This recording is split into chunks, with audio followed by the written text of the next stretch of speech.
Welcome to the Industrial IoT Spotlight, your number one spot for insight from industrial IoT thought leaders who are transforming businesses today. With your host, Eric Walenza. This episode of the IoT Spotlight is brought to you by the Industrial Internet Consortium, which we often refer to as the IIC. The IIC is the world's leading organization transforming business and society by accelerating the industrial Internet of Things. IoT One has been a member of the IIC since 2015, and I've personally always been impressed by their ability to facilitate collaboration between companies to bring new technologies to market and to jointly address topics like security and system architecture, which are fundamental to scaling IIoT adoption. Welcome back to the Industrial IoT Spotlight. I'm joined today by Stan Schneider. Stan is CEO of RTI as well as Vice Chair of the Board at the Industrial Internet Consortium. Today we're discussing a couple topics with Stan. First, the Ecosystem Task Group, which is a task group that Stan is running at the Industrial Internet Consortium, or the IIC.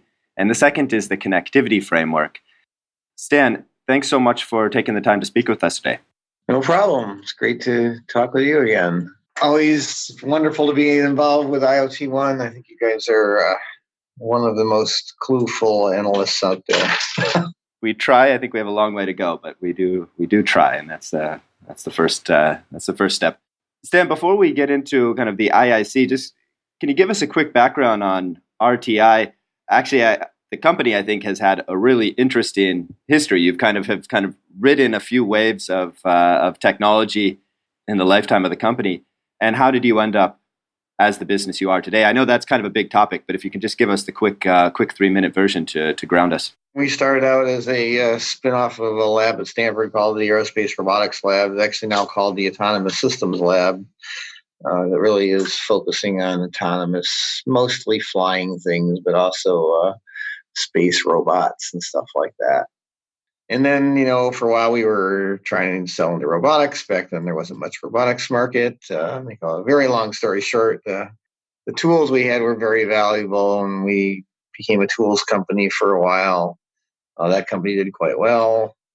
We sold that company in 2005. Here we were, sort of experts in autonomy. We didn't have our tools business anymore. We did have a pretty good bunch of people and a pretty good bunch of, we got a pretty good exit. And we looked around and decided that, what do we want to do with the world? Well, there's a really interesting trend out there of device networking. At the time, we called it the pervasive information infrastructure for devices, now called the Internet of Things, really, and decided to go off and build an architecture now called a framework for connecting together basically physics speed devices on a scale that rival the internet. And we're still working towards that vision. So it's been an interesting time frame. We sell a what's the IIC calls a connectivity framework, which is I'll explain that later when we get to the connectivity IICF connectivity framework discussion. But it's really a way of putting together devices and intelligent modules and cloud components and all the things in the Internet of Things to build more autonomy into systems. And we're in many more kinds of systems. We are definitely very active in autonomous vehicles. Everybody knows about that. But we're also active in autonomous power systems and medical systems and different kinds of transportation systems like hyperloops and even still some space stuff like launch control systems and spacecraft. All of these systems, actually, if you ask us what we do, we live at the intersection of artificial intelligence and pervasive networking. We're not an AI company. We don't do back propagation or deep learning, anything like that.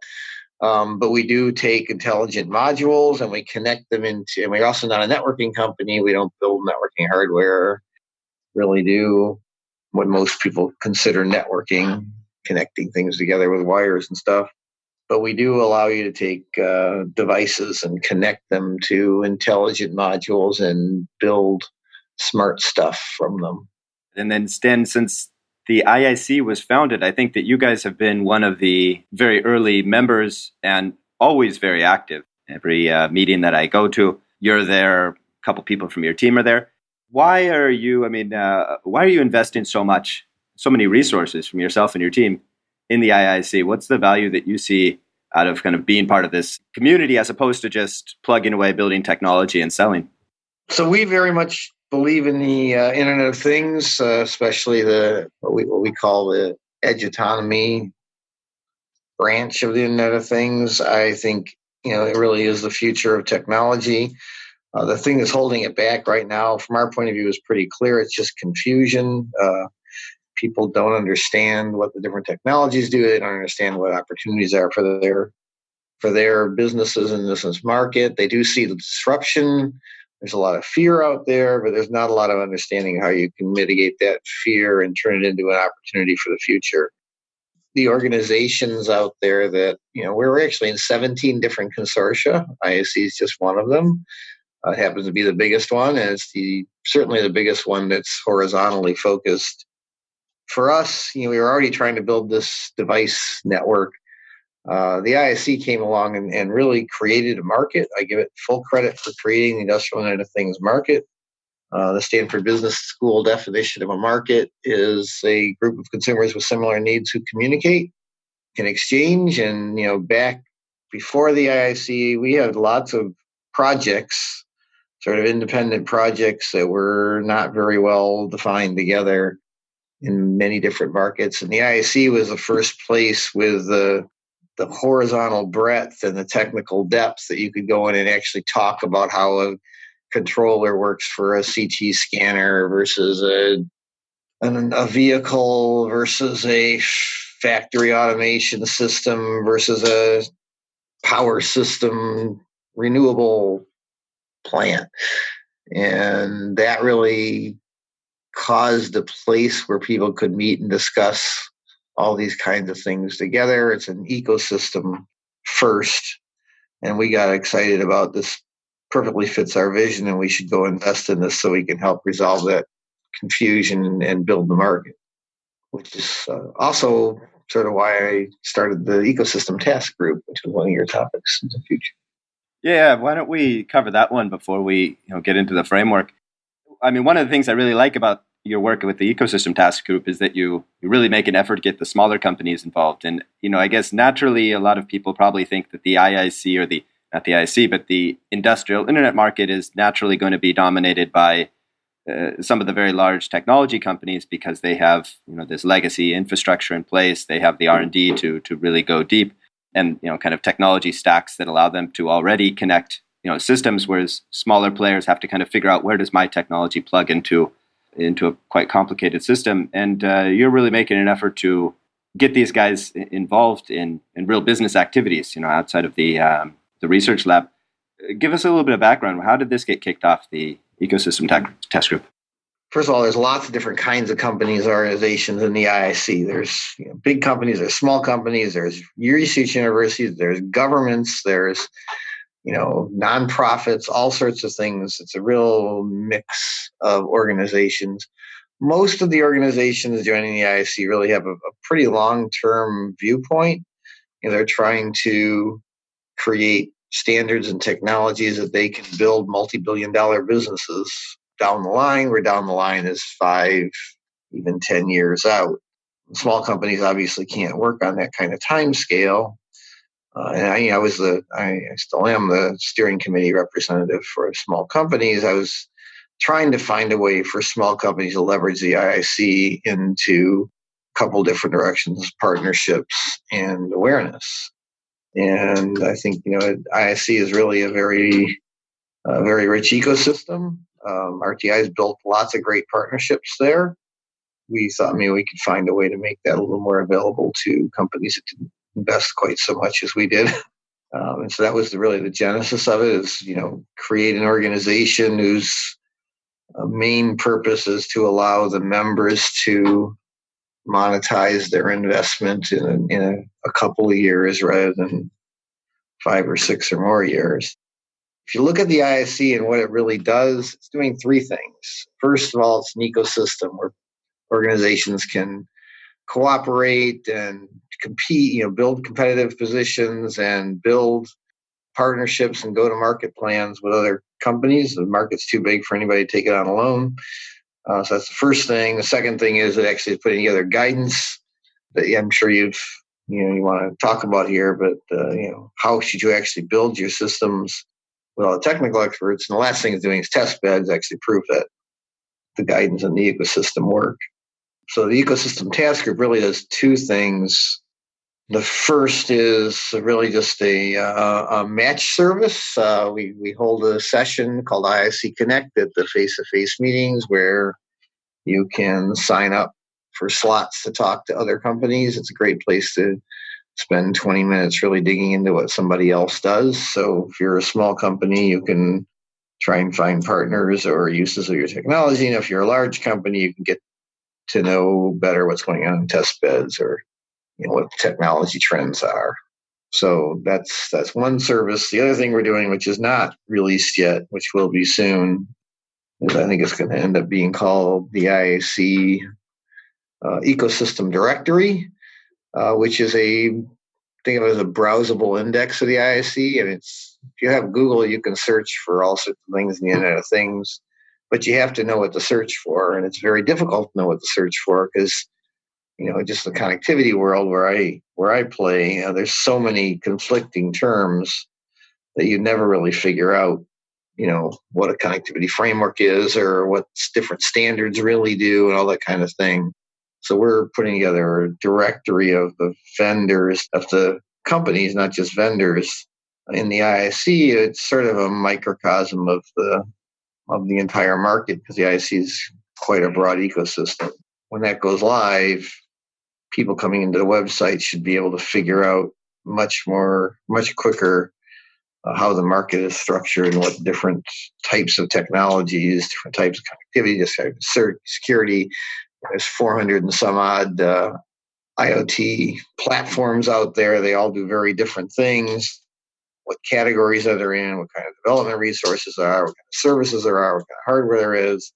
All those kinds of things, you can figure that out from our ecosystem directory when that goes live. So that's the second thing we're doing.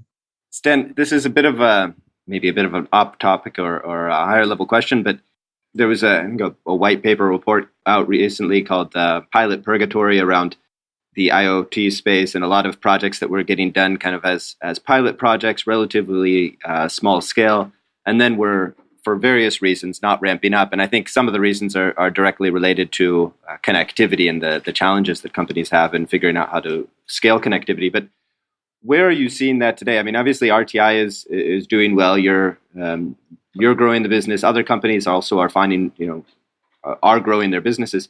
But where do you see this market today in terms of maturity, moving out of kind of the earlier stage exploratory projects, pilot projects, or small scale kind of local projects towards really mass adoption of systems that are radically changing the businesses that are investing in them? So I think to really understand that, I'd like to back up for just a second and talk about what is the industrial Internet of Things anyway. Because if you don't have some basis for that, it really isn't one thing. In fact, I think it's really three things.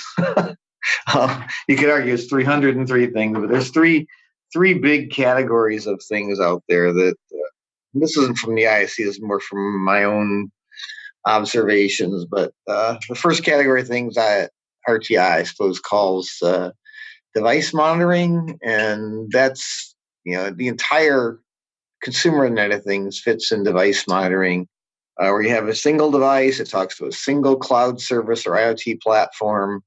It really doesn't talk to any other devices very much and doesn't talk to, except through that platform, to much other things. And so this includes, Fitbits and thermostats and intelligent doorbell ringers and all those kind of things. They all talk to one platform. In the industrial world, it has, use cases like predictive maintenance and, optimization of parts and things like that. But it's really, from a connectivity point of view, fairly simple. And actually from a successful deployment point of view, mostly more simple.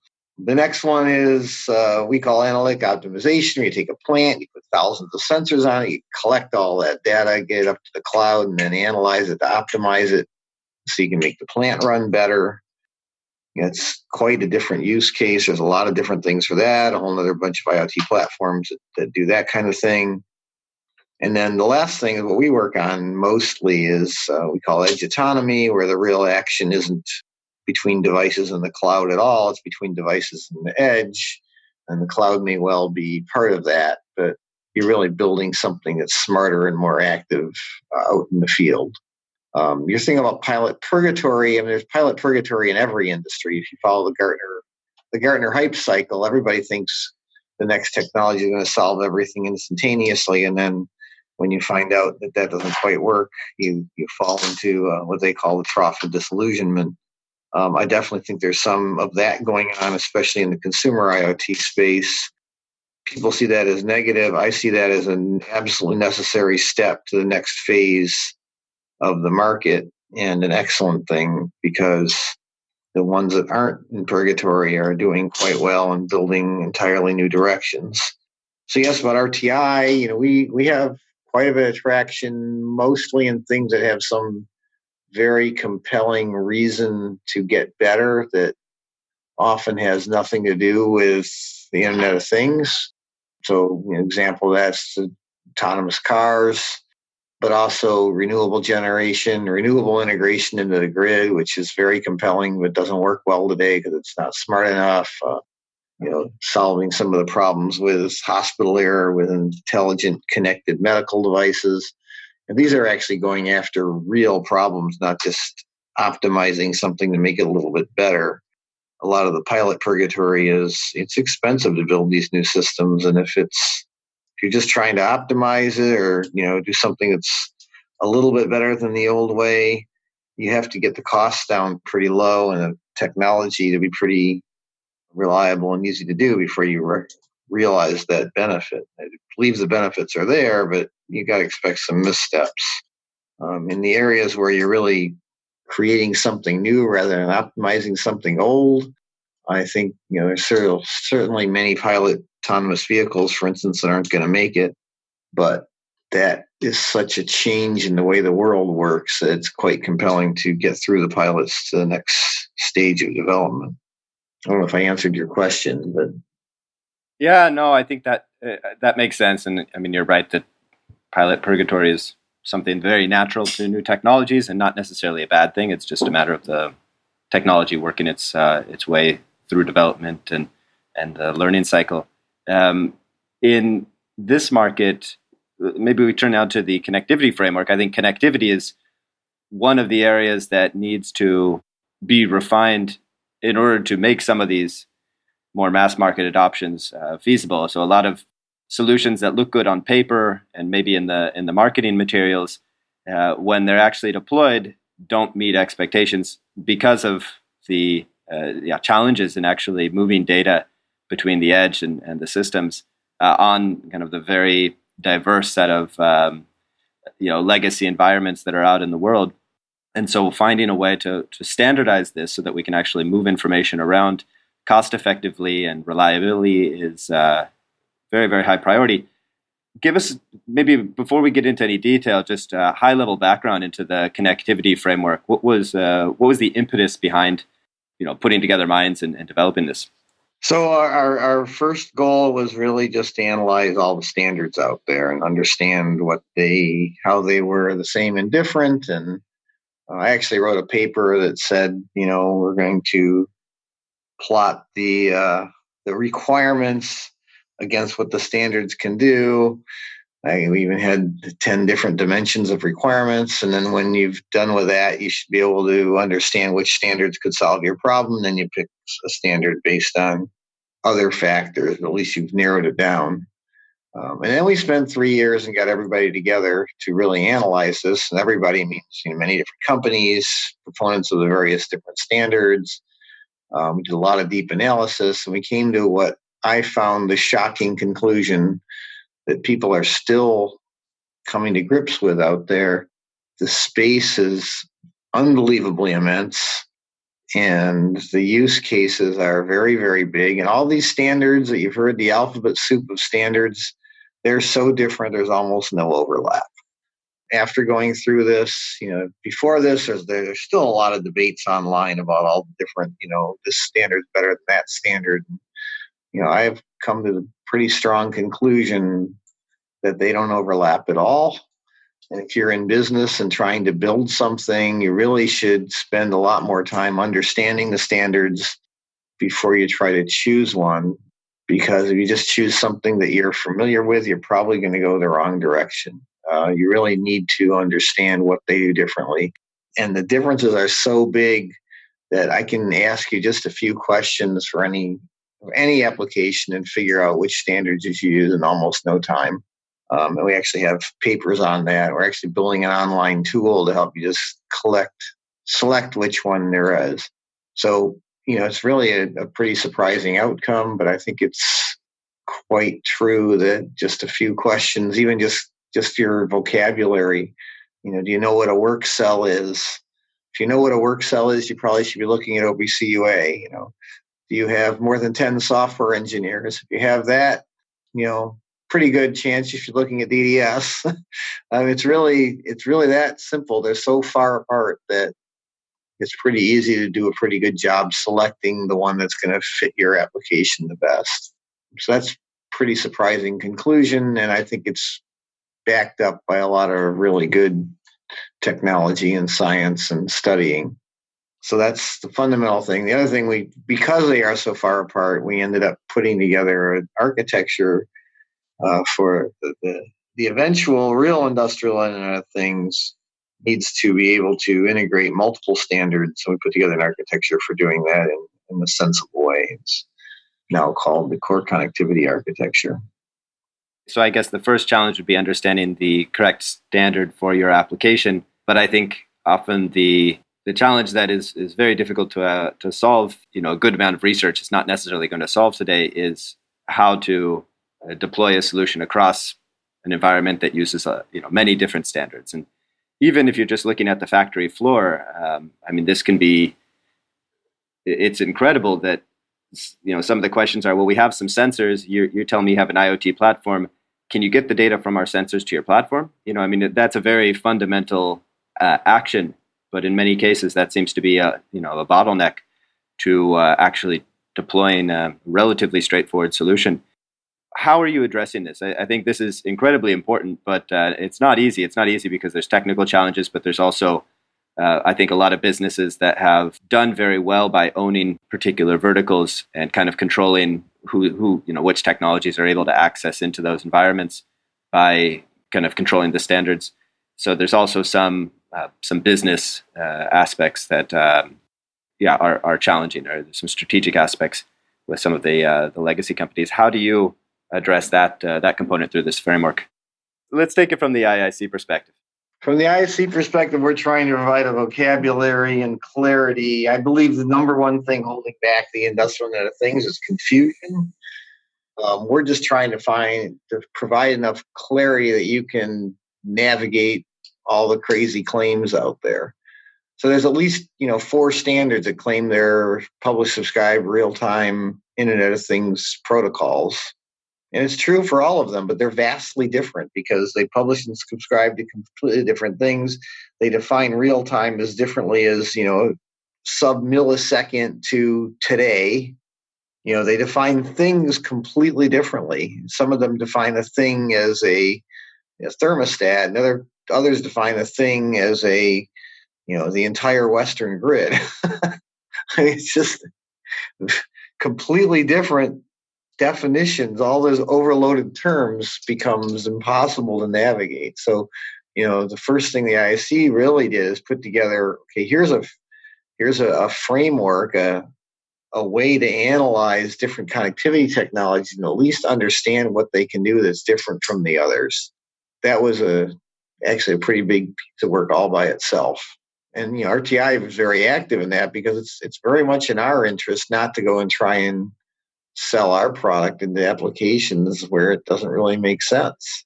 Because I think the market is incredibly huge. You actually look at the internet, right? The internet changed everything. Well, actually, I disagree with that. The internet changed banking, it changed media, it changed travel agencies, it changed retail. It's in the process of changing taxis, and you run out of things pretty quickly. It created some new stuff like search and social media, but that's about it. You walk into a hospital or a factory or a power plant or you look at the transportation system today as it was before, in the 90s, before there was an internet, and they all fundamentally still work the same way.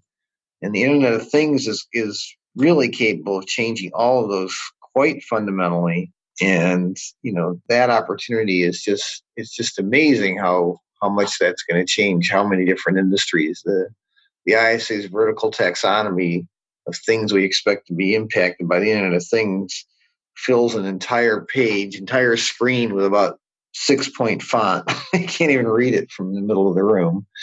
It's really a huge impact on the entire world. So from the IIC's point of view, we're trying to help all those industries map their applications, especially since the applications are not necessarily tied to an industry, to the technologies that can make it work. And then someday making those technologies work together. I don't think we're quite to where there's all that much use case for the someday yet. That's the next phase of the market, which is further out than just getting people online and getting all these devices connected and getting the big value out of that. Just so we also have kind of like a concrete company perspective, from RTI's perspective, is the primary value of this then having a clearer understanding of where DDS or where your solutions would fit in to the greater ecosystem, and then being able to communicate that out, or hopefully having even external, potential customers or partners already have an understanding of that because they've maybe read the framework or kind of some of the information has seeped into the general awareness. Is that kind of the value right now? It's already helped RTI a lot. I can ask you 5 questions. You don't have to know what I do, and I don't have to know what you do, and I can tell you if you're going to buy my product with 100% probability. That's a pretty useful thing all by itself. I think that the space is so large that most companies should be able to focus down to that level of detail if they really want to dominate something or grow more aggressively. And my questions are things like, what happens to your system if it stops running for a short time, minute or two, or even a few seconds, too fast to read, you can't reboot servers. If you answer that, that's a big problem. It's not just going to shut down my line for a couple hours, but it's going to take down the Western grid or crash a car or crash an airplane or something like that. Check that box. Second question, if you said the word millisecond in the last 2 weeks, you don't need to know what I know to answer that question. Third question, do you have more than 10 software engineers? Don't need to know what I do for that. Fourth question, are you sending data to more than one place? The first 2 major categories of the Internet of Things I talked about are all just talking to the cloud. Our DDS, the standard we're based on, is really mostly used. It does talk to the cloud, but it's mostly used between devices. So it's sending data lots of places. And the last question, are you really, building some software architecture for the long-term future? It's going to last 3 or 5 years. Are you willing to build a new architecture? Anyhow, if you answer the first question yes, the last question yes, and any 3 in the middle, you're going to end up buying our software. And I can explain why if you like.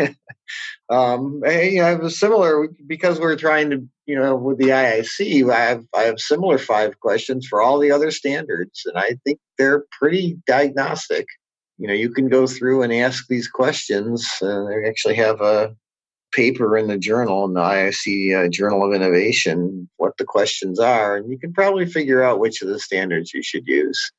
We're trying to turn that into an online tool, help people figure it out. So yeah, having the confusion out of the industry really helps companies find a clear niche where they can really grow and excel. And that's really what we're trying to accomplish with that.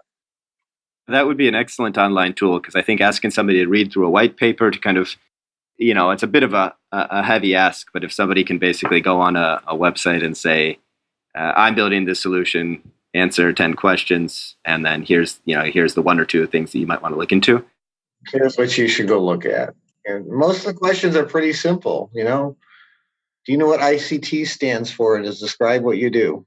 I'll ask you that. You probably do. You're an analyst. In the overview of the IICF here, it mentions gateways. Do you believe that gateways are going to be, at least in the near term, just kind of the default solution for when you're working in an environment with multiple standards and you just kind of push everything through a gateway, standardize, and then get it up to the cloud or an external system? Is that what we should expect for the vast majority of the solutions in the coming years? So actually, we define two different kinds of gateways. So all gateways aren't the same. We tried to, this core connectivity standard architecture defines we believe you need standard gateways. So gateways that are actually controlled by a clearly written standard that translates between data models and data systems on either side of the gateway in some known way. That allows you to build an interoperable internet. And then you also need a gateway that's between the core standards. And to get onto the internet, now you need another gateway that just connects whatever your standard is into one of the core standards. And now you should be able to build an entire architecture without having to have incredibly powerful gateways that can handle many, many different kinds of standards. And the squared problem is huge. If you try to make gateways between all the standards, you get out of control very quickly. There's just too many of them. So that's sort of where we are with that. I do believe that there will be some today. There's only a few real compelling reasons for gateways that translate between standards. But in the future, I think there will be more and more, especially for these core standards, that are allowing you to connect together different compelling subsystems in a larger network. There's always going to be some use for taking unusual standards and connecting, or unusual protocols that have nothing to do with the standard, and connecting them into the rest of the system, or connecting legacy things like field buses and wireless protocols where you don't really have a lot of data modeling capabilities like Bluetooth or LoRa or something into the system. Gotcha. And for this class of gateways that are really for helping to mediate between different standards, do you think we're aligning as an industry on what language those gateways need to be able to speak? I know there's a number of different initiatives. There's EdgeX and different organizations that are focusing on solving this problem. Do you think that we are moving towards, let's say, a solution where you can go and reasonably expect that there's going to be a gateway on the market that will allow you to communicate, or are we going to just have 8 of these, and there's going to be then another device that's going to have to require, mediate between these different gateways, because we're just kind of adding another level of competing technologies? How do you see that playing out? So I think the market is not one thing. It's huge. I definitely think there are parts of that huge market that absolutely are headed towards pretty clear adoption of standards. Autonomous vehicles, for instance, for higher levels of autonomy, that's sort of where DDS is doing very well. The AUTOSAR standard just adopted DDS as a connectivity technology inside AUTOSAR, with AUTOSAR as a standard for vehicles. It's also in the ROS framework, which is a researchy kind of framework for autonomy. It's doing well there, and I expect that to become fairly well established quickly. There's other markets that are much, much less established in the connectivity world. The lower level, the easier your challenges, the more options you have, or the more specific your challenges, to a single layer. So there's lots of different options, for instance, for wireless connectivity. And, they are definitely different. And I think they'll all likely stay around, but it's still pretty confusing which one you should use. And we haven't really analyzed that. There's actually a new group at the IIC now analyzing that. The connectivity framework we were talking about before really is just layer 4 and up. And the reason we chose that first is it's really the most important for building a large industrial internet. but the other part certainly also needs work, and it's farther out before I think there's really going to be consolidation of standards. When is this new work? When do you expect that to see the light of day? Not that tied up in it, but it's really just getting going. I expect at least a couple of years, a year. It takes a lot of work to do a good job analyzing all these standards and coming out with useful stuff. Also, there's a lot of people working on it, so it might be quicker than that. It took us almost 3 years to do the connectivity framework. Just to calibrate you, it's a lot of work to really understand all these technologies at that level. It'll take some time there. In the meantime, of course, the market is helping by choosing some winners and losers out there. But the industrial Internet of Things market, the Internet of Things market in general, is so large. I think there's a niche for almost all the technologies out there. It just the hard part for consumers is figuring out which one they should use. Because I think a lot of them are not going anywhere soon. They'll be around for a very long time. Yeah, and also I think the hard part for a lot of the, let's say, younger technology companies that I talk to is also figuring out which market they should serve. I think a lot of people are still feel like they have a horizontal technology, and it's a bit difficult to identify which market do I really compete well in, as opposed to having kind of a hypothetical solution. Most technology companies, I would actually recommend while it's very nice and compelling and attractive to focus on a single vertical, the actual use cases out there are not typically in verticals. I like to give an analogy of how animals work, right? There's mammals that can fly like bats. There's mammals on the land like you and I, and there's mammals underwater like whales. That architecture has worked well in many different environments.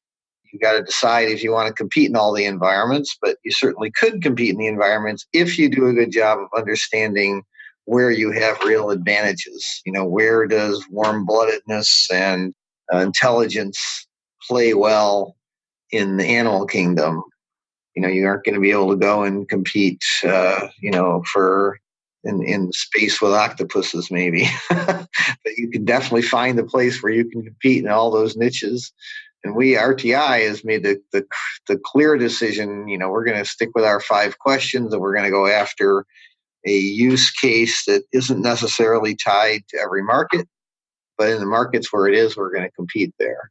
So, for instance, we have so far almost no use cases in manufacturing, but we have great use cases in transportation and medical and power systems and traffic control, air traffic control, and underwater systems and all sorts of stuff.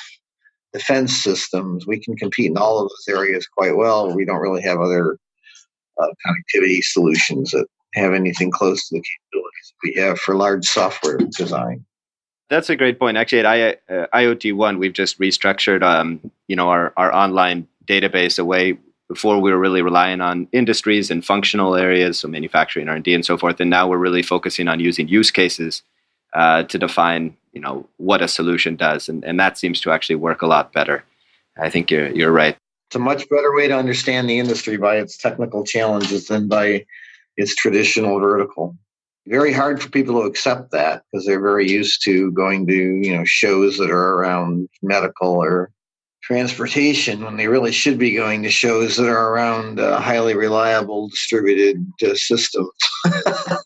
Probably learn a lot by talking to some other companies that are either maybe a little bit ahead of them from a different industry, right? I think there's a lot of blind spots there. Yeah, the Internet of Things, really, when it comes down to it, what it's really all about is suddenly technologies from many different industries are impacting other industries.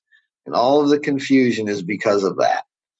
It really is, you see technologies coming from different places where they've built a niche, and suddenly they're applicable to many other places because the computing power and the connectivity is suddenly there that wasn't there before.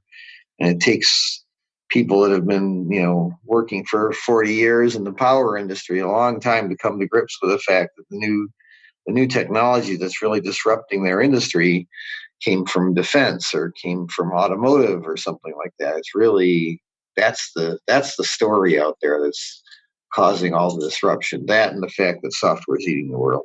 Yeah, we have a growing number of companies that are approaching me and saying, I want to see what's happening in a sector that is completely out of my primary scope, right? I want to see what's happening in consumer retail, in e-commerce, and so forth, things that just have no direct relevance to their industry, but are maybe a couple of years ahead of them in terms of adopting particular technologies. Especially in the consumer space, things move quickly because they can to an extent, and it can be an interesting source of information for an industrial company. Well, one of my favorite examples is there's a different consortia was actually formed by ExxonMobil, big oil and gas company, hired Lockheed, a defense company, to build an architecture for refineries based on a standard called FACE for avionics. I mean, that's the kind of, and that is just sort of throwing that industry into some serious potential disruption. And a lot of people are trying to defend the old ways. And I think defending the old ways is a pretty dangerous thing to try and do without really understanding new ways. The first reaction is, we already have this all figured out. We did it 20 years ago, or 40 years ago even. But the better reaction is, wow, how can I leverage these new technologies that are coming from other industries into my industry? Very different attitude. So Stan, I think that's probably a good place to call it. I know you're a busy guy, you've got things to do. How can people get in touch with you, whether it's companies or people that are interested in RTI or in the IIC? What's the best way to reach out? I'm easy to find. Email stan@rti.com. I usually get to everything reasonably quickly. LinkedIn is great. Stan Schneider. Not hard to find me on LinkedIn. Twitter, I'm RTI Stan. If you want to tweet at me, I'll see that. The IIC, I'm sort of all over the IIC. Come to the IIC meeting. That'd be a great way to find me. If you're involved in the IIC, definitely sign up for IIC Connect and request a meeting with me. I'll be very happy to meet with you and help you, give you a guide to the industry there. Quick note for listeners. So if you happen to be in Finland or near Finland, the next IIC meeting will be May 25th.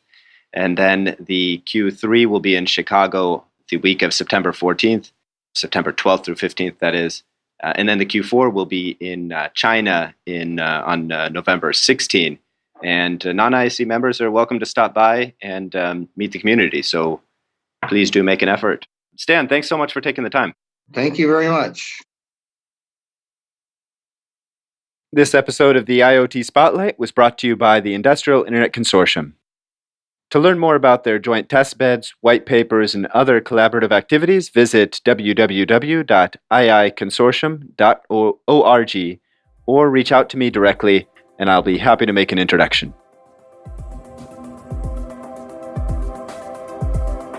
Thanks for tuning in to another edition of the Industrial IoT Spotlight.